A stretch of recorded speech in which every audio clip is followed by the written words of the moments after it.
Give to Barrett. Cut back over the middle of the 25 to the 20. Breaks a tackle to the 15. Stops, starts 10-5. Touchdown Lions. Holy mackerel. Throws, end zone. It is caught. What a play back there in the back of the end zone by T.J. Hawkinson. You're listening to the One Pridecast.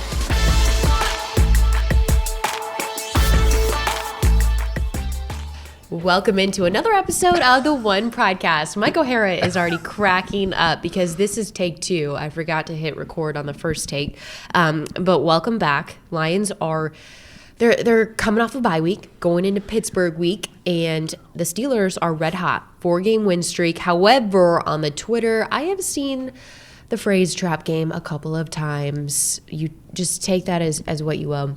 Mike O'Hara joining me, DetroitLions.com writer. Did you have a good bye week? Did you get any rest? Well, yeah. Well, unfortunately, when I got home Sunday night from our last game, got home and found out my furnace was out, and it took them 5 days to fix it. So I was a little cold for 4 or 5 days. 5 days? Why? Yeah, because you know why? It takes time to get parts now and things like that. Wow. So I finally got somebody in Friday morning. It's a place I've been doing business with since I lived in this house, but they couldn't get there any sooner than that. So I had a combination of space heaters and hot coffee and begging a couple of friends if I could sleep on their couch. Yeah, did they let you? No. I wouldn't either.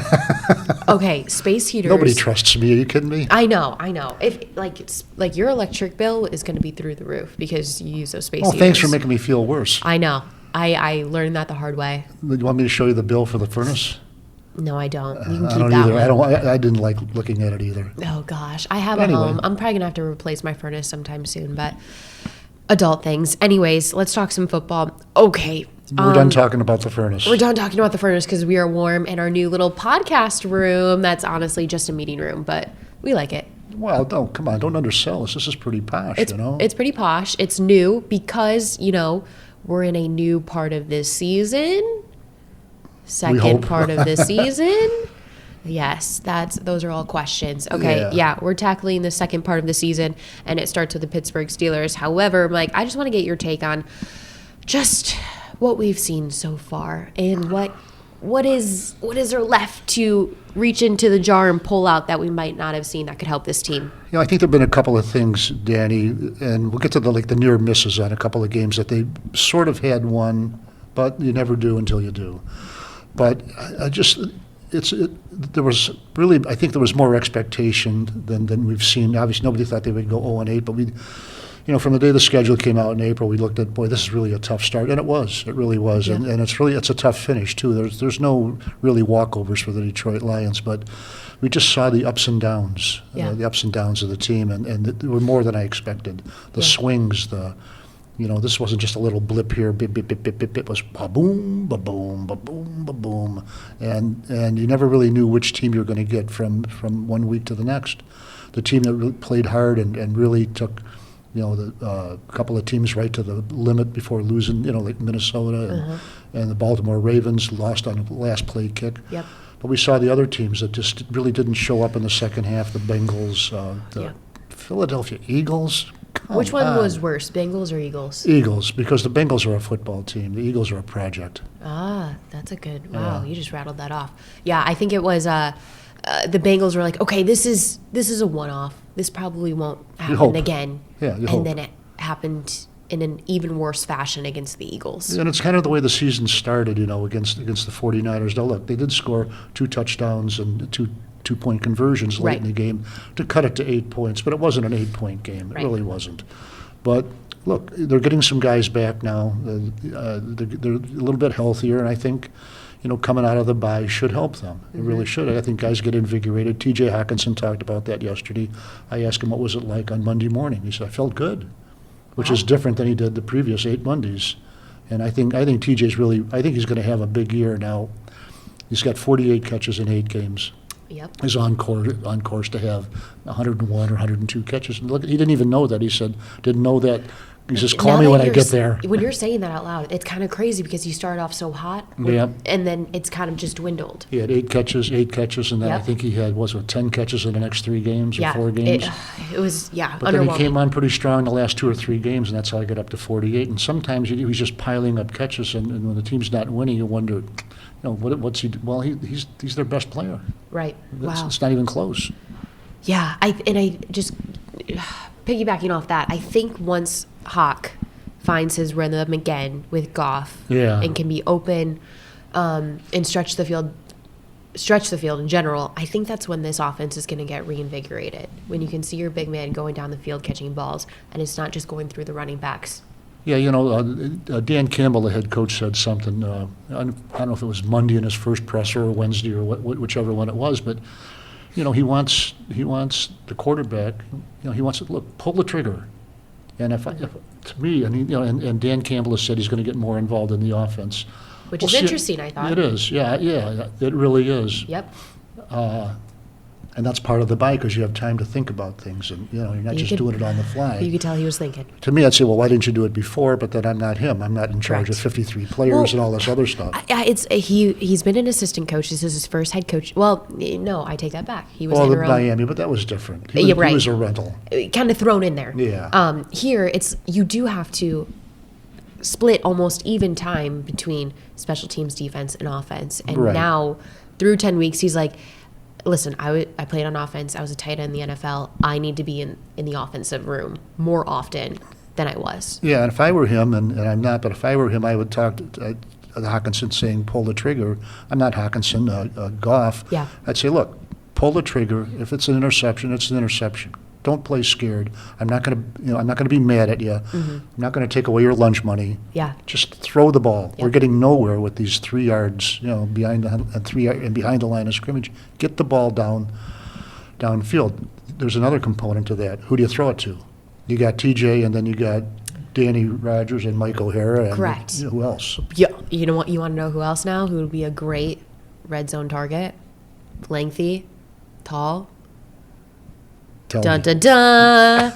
The new wide receiver, the Lions just claimed, Josh Reynolds. And you're right, and they've got some history with him. 4 years with Goff. Yeah, with Goff. Holmes. So there's some history there. And he had 1 season, I think, with 50-plus catches. I believe that was 2018 Super Bowl season. Yeah, and the rest were just years. He was just a guy on the team. But to me, if you did it once, you can do it again. I agree, and I think it says a lot that Reynolds asked for a release from the Titans because he was not getting the reps that he wanted.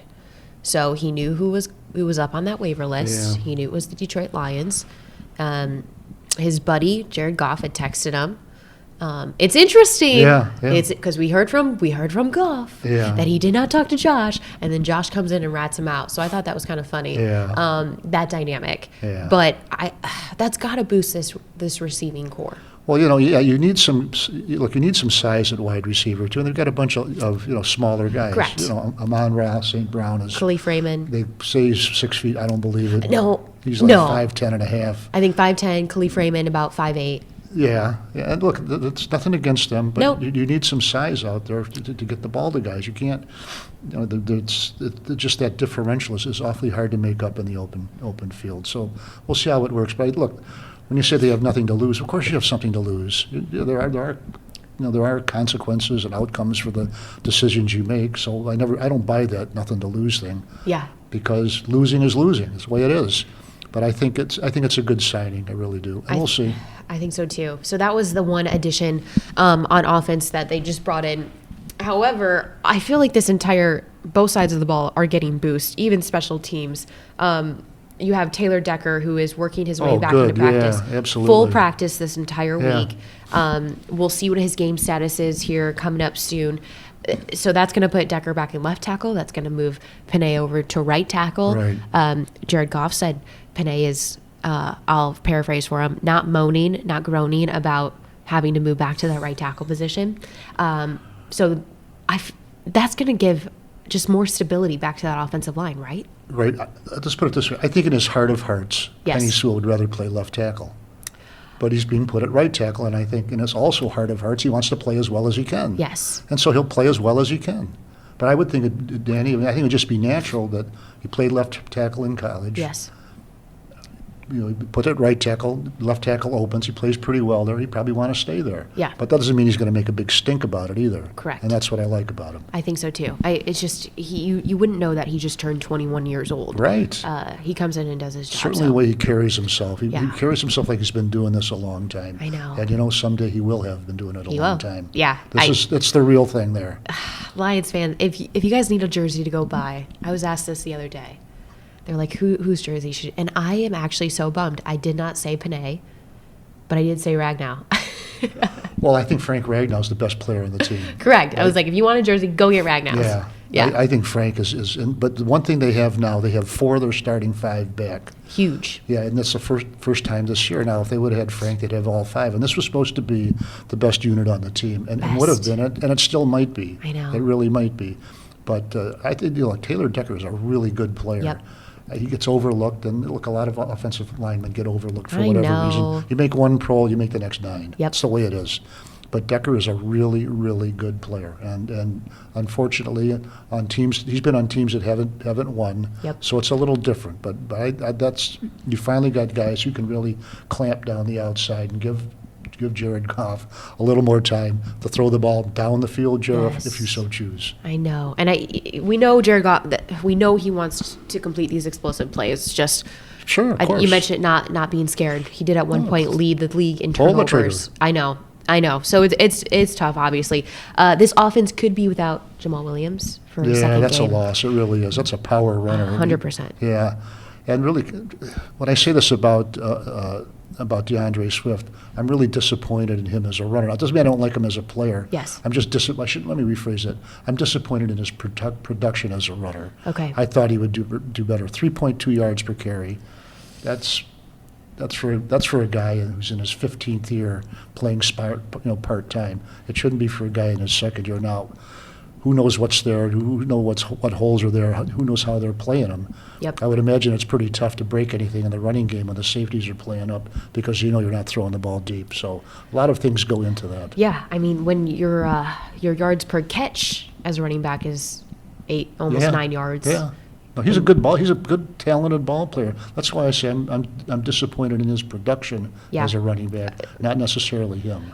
No, in Eagles it was just very underwhelming. 12 attempts, 27 yards. I'll pretend I didn't hear that. I know.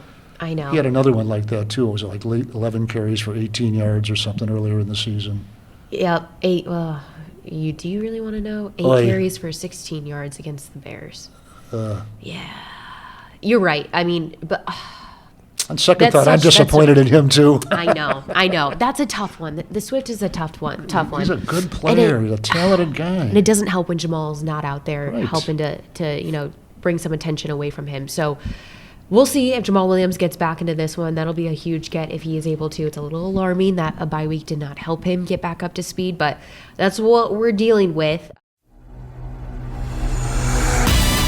The Lions are introducing flexibility and convenience in paying off your season tickets. Never miss a home game and pay for your tickets in monthly, interest-free payments with our monthly payment plan. Call 313-262-2222 or visit DetroitLions.com to secure your seat today for as low as $43 a month.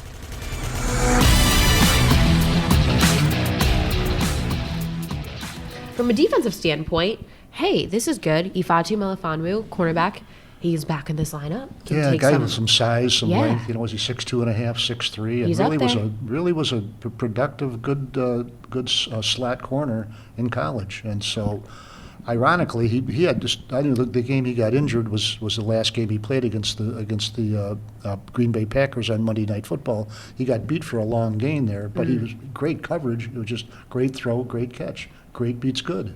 Right, and I mean, he's 6'3", rookie. So, yeah, you're right, last one was the Packers. So that'll be a huge get to that secondary. A.J. Parker is back practicing as well. Coming off of a neck injury is what they're calling it. So this secondary that was depleted, they're starting to get some back in there. Yeah, and one of the guy I like is Jerry Jacobs. Just for something about him. Yes. I just, an undrafted free agent that you kind of like root for a guy like that. I don't mean Always. out and out root because, look, the other guys out there, they want jobs too. But I think he's really shown something. That's just where they got him, who scouted him, whoever that it was. I think they found a guy who's going to be a player for the Lions now. Look, you don't make your career in the first 8 games of a season. But he certainly showed that this game's not too big for him. Yep. Yeah, he's got 15 solo tackles on the year, 3 passes defended, the rookie out of Arkansas. And he was thrust into that role. Sure. And I feel like he has exceeded expectations to an extent. And then Austin Seibert, special teams. Man, what are we doing? The kicker. He has been limited in practice with a hip injury. Once again, another alarming injury that was not healed. Yeah. We're not really sure when it happened. Yeah, that's a little surprising. Didn't see that coming. Did not see it coming. After a bye week, it's like, oh, everyone's good to go. Everyone had plenty of time to rest. So William Seibert not being out there is a little alarming. Yeah, it is. I think he's been a pretty good kicker. Now, for some reason, and this is just me, I just think the kickers in this era right now, there's probably 50 guys who could kick in the National Football League at an acceptable level because of all the camps and the practice squads and the veteran squads and all that, and teams are carrying an extra kicker and all that, and they get all that work. And so I think you can find one. I think so. It's not perfect. You can literally go down the street. I believe Eastern Michigan's kicker, I wish I knew his name. Shout out to you, hit a 55-yarder. It's Mike O'Hara. Mike O'Hara, 55-yarder. I'm like, he just kicked his way into an NFL contract in a few years. Probably, yeah. 100%. Probably, yeah. He'll be with somebody. He'll be on somebody's roster for a while. Right. So that leaves Ryan Santoso, who may get the call up again in that kicker spot if Seibert is not able to go. He did very well against those Baltimore Ravens. Didn't Santoso kick the go-ahead extra point or something like that? He did. It sounds like that's a big deal, go-ahead extra point, but it's really a 38-yard kick. Yeah, it's none of it is. He was called up. That's when the special teams was a little Big down guy, with COVID. 265, 2-something. I was down there at practice one day, and I'm like, who is this human? He is the 6'5" kicker. Why is your defensive end kicking field goals? Like, what are we doing, fam? Like, come on, go do your position. Yeah, no. So he has proven that he can go out there with short notice and kick some footballs through the uprights. So we love that. So that could be potentially a developing story. However, I think special teams, Coach Phipp has a lot of faith in him. Okay, where do we need to go? We need to Pittsburgh Steelers. They're on the clock. Steelers. Like, I feel clock. like there's a lot to digest. Did you watch Monday Night Football against the Bears? I did, yes. I didn't watch all of it, but I watched a lot of it. Fell asleep in the fourth quarter. I think I woke up to a Bears interception. Was that in the fourth quarter? Could have been. I think it was. And I'm like, oh my gosh. I guess I was asleep too. But I'm like, Bears are going to give them a good run for their money. And they did. You're a Bears fan. I'm not. Oh, I thought you said. I'm not after that. Week 4 game? I am not. They lose a game and you're not there. You're not a fan anymore. Oh my God. I'm literally from Detroit. I digress. Okay. What are we looking at with Pittsburgh Steelers? What's the first thing that comes to your mind when we say Steel City on the clock? You know what you're going to get. You know what the game's going to be, and get ready for it because you know it's coming. And you know what? They have no mercy.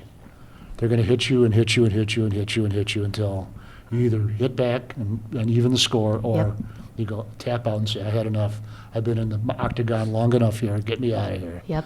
And I don't think the Lions will do that, but you talked to like Anthony Lynn yesterday, the offensive coordinator, just asked him, what do you expect from the Steelers? And he said, you know what you're going to get. He said, it's the organization, it's the history, they've been doing the same thing. They've had 3 head coaches since 1969. That's crazy. With Chuck Noll and then... I wasn't born then. Oh, I'm gapping out on here, and then finally... Oh gosh, I feel like Steelers fans are going to come for our heads. He's in the Hall of Fame. He just made it this year. Oh, I know everything gosh. about him except his name. Bill Cowher? Bill Cowher, yeah. Bill Cowher. Yeah. And on they go. Now Mike Tomlin has been there 15 years. He's won. That's crazy. He's won 150 games. Isn't it funny though? They were like asking Mike Tomlin if he was going to go take the USC job. Well, you know what? But then his name came up, and I think you have to ask him that, even if you know the answer. I would not. Well, sometimes you hope somebody else asks it before you do. I know. But it's not like you're baiting him or anything like that. It's like this, hey, coach, your name came up with the Southern Cal job. Would you just like to comment on it? Yes. And he went off. Yeah. And that's okay, too. It was probably a better soundbite, him going off, than if he would say, I respect his blah, blah, blah, blah, blah. Thank you for asking. I'm no. 1,000%. Yeah. Yeah. So somebody got a soundbite and all of that out of it. Right. And that's okay. I know. We got a chance to hear from Mike Tomlin on a conference call. This is my first year. Obviously, we've talked about this. So I was not fully aware that opposing coaches would do conference calls with us. Well, they don't do it very often. They don't. Yeah. So Nick They used to Sirianni do did it it, which is great. Yeah, they used to do it every week. I wish they did it every week. I So do too. getting to hear from Nick Sirianni was awesome. Mike Tomlin, awesome. He said he is not overlooking this Lions team. Granted, Steelers are coming in off a short week. Lions are coming in off a bye week, so they get a little extra time. But I like how he said there's a fine line between drinking wine and squashing grapes. And we're not really sure what that means. I think it's, you drink wine after you win and you go back to squashing grapes if you lose. That's my interpretation. But that's what he said in regards to these Lions. You know what? I'll take your word for that. Yeah. It's too deep for me. I went on their website Tuesday and listened to his press conference Yep. for the Pittsburgh media. And look, he's been around a while. Yep. He's absolutely fascinating. I wouldn't want to match my vocabulary against his on the fly. I know. And he went through for about 12 minutes. He broke down his team and its performance in the Monday night game, and then he broke down the Lions. And I thought, I have never heard that, never. And this was what, Tuesday? This was Tuesday. The Tuesday following at day noon. after their Monday night Day football after the game. Monday night game. Do you think he was studying Lions film literally after that game ended? I don't know, probably. Wow. They probably started working he on had it to. a little bit. Yeah. But because it's not a team that they play every year, it's not like a Correct. division. It's not But like, it is our second time seeing them, kind of, this year. We Well, saw them in the preseason. preseason. Granted, they did not see almost any of the Lions starters, but we did see Big Ben out there. Wasn't he 7 for 7? I think he went out there for two I think drives. it was 7 for 7. Two drives pulled him, I think. The atmosphere was great. Everything was great. Heinz Yeah. Field was awesome. My first time there. Oh yeah, it's good, isn't it? It's good. And I was on the sidelines in the broadcast, so it was absolute insanity. So I'm hoping to take it more in Yeah. on a much slower pace here. This. If you just let me get, this will make sense to some degree. But there are what I call legacy franchises in the National Football League. I wanted to know which ones were similar to Pitt. Well, they're like Green Bay. Okay. They're a smaller market team. For example, if somebody, let's just say Green Bay was not in the National Football League right now, and somebody went to the Commissioner Roger Goodell and said, hey, look, this is Mike O'Hara and it's Dannie Rogers from the great state of Wisconsin. We live in Green Bay. We'd like to start a franchise right now. Now, look, I know we only have 140,000 residents. Oh, my gosh. But you'd really like us because you'll love our cheese and all that. Get out of here. I know, right? Now But that you think say it about like that. 144,000, I think, residents, and they're a respected major player in the National Football League. 100%. They Pittsburgh- almost got OBJ. Right, Pittsburgh Steelers, same thing. Yep. Now it's bigger than it's big because they got baseball, they've got hockey. Yeah. Or do they have hockey? Yeah, they got baseball and hockey. Yep.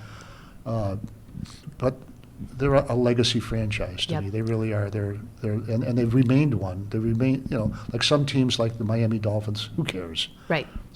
New York Jets. Who cares? Miami Dolphins did just beat the Baltimore Ravens, Yeah, so I guess some people care now. that's their highlight, beating somebody. But yeah.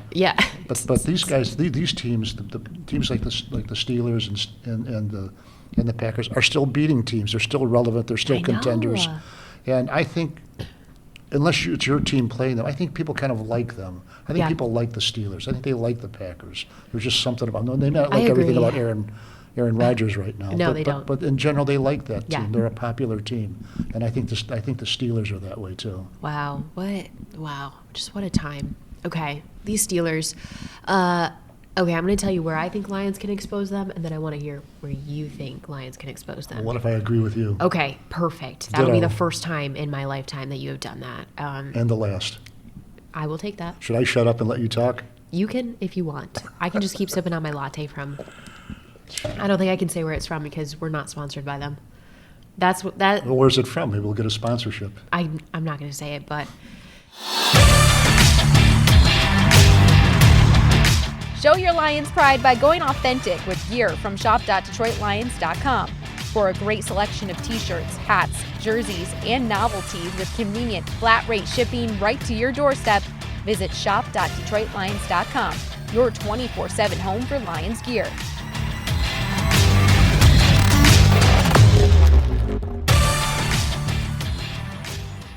This Pittsburgh Steelers offensive line, I think 4 newcomers this season, and they've been allowing a lot of consistent pressure on Ben Roethlisberger. Run game hasn't totally been there. This is a chance for Detroit Lions defense to get back on track and really throw pressure at Ben Roethlisberger and try to slow him down, make him more uncomfortable, maybe get him out of the pocket, see if I think Big Ben ran one time in Monday night, and everyone was up in arms. And he tripped and fell and tried to extend it, but he landed on his gut. If the Lions can do that 1 or 2 times, I think that'd be great. Yeah. Where they can expose this defense, I'm not really sure that they can do a whole lot of that. When you have guys like TJ Watt, who literally is a sack machine. 11 and a half sacks, and he had 3 of that on Monday night. 3 on Monday night. 3 tackles for loss, 3 quarterback hits. Like, wow. You even had a big man interception. Yeah. Cam Hayward, defensive tackle. It was beautiful to watch. It looked a little painful, but it was still beautiful. So I think there's more ways. And we've seen a lot of bright spots from the Lions defense. So I think if they can go in there and really expose Big Ben, try to slow down running back Najee Harris. Oh, Lord. Good luck with that. There's a chance, however, this offense has got to do something downfield. Yeah, the one thing I like about, well, I shouldn't say the one thing. I mean, I like almost everything about the Pittsburgh Steelers, but the way they kind of replenish themselves, you know, and, for example, their first 4 draft picks, rounds 1, 2, 3, and 4, have all started all 8 games. Yeah. And we're talking about Najee Harris, the running back. We're talking about Pat Frymuth, the tight end, has 4 touchdowns. Yep. We're talking about a center, and we're talking about the left tackle. Isn't that That's crazy? 2. That's a running back, a tight end, and the 2 most important positions on the offensive line, center and left tackle. They're draft picks. And you mentioned like the 4 new offensive linemen. Yeah. But they get young guys and they step in and play. Isn't that crazy? Yeah, of course they needed them to play too. That's part of it. And they're just really valuable positions, and you're seeing a lot of production from a rookie tight end who does that. Besides, like a TJ Hawkinson. Okay, we need to go listen to Coach Campbell's presser. So let's wrap this up. Can I get your BetMGM pick? Let's hear it.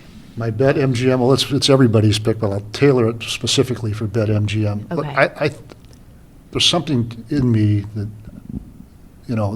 look, the line is something like 9.5, 8.5, 8, wherever it is, it bounces up and down. So let's just say it's a touchdown plus. It's a score. Yeah, I agree. I can see the Lions making this a game. I really can see it. Wow. And we've had different themes here. It was in the last game against the Eagles, it was, well, we're desperate. We've got to, okay, they're going to play great because they feel desperate. Now it's they're refreshed. Well, okay, I'll believe it when I see it on the field, but I think they can make a game of this because most teams do make a game of it with the Steelers. Yep. The quarterback, look, in their 4-game winning streak, he's got 6 touchdown passes. That's not great. It's not. And no interceptions, but he's taking care of the ball. Yep. Look, this is a veteran team and it knows how to win. This is a up-and-coming team that hasn't won yet, and I'm talking about the Lions versus the Steelers. I like the Steelers to win this game, like 23-20. But I think it's going to be, close. I've used this before, I think it's a white-knuckle flight right to the end. Man. Okay. Nothing would surprise me. Nothing would surprise me in this game, nothing by the can way. now. It really can't at this point in the season. Except for one thing, the Lions have not won a game in Pittsburgh since 1955. I literally can't believe you just said that out loud. Okay. Well, I told it to you. Wow. Yeah. 1955. You remember that, don't That's you? the last time the Lions won in Pittsburgh? In Pittsburgh. Are you joking? I never joke. Literally, that's before my parents were even born. I know you were a toddler, but... If you say one more word about it. Okay, we're leaving. Okay, this is Dannie Rogers, Mike O'Hara for the One Pridecast. Thanks so much for tuning in. We'll see you back here next week.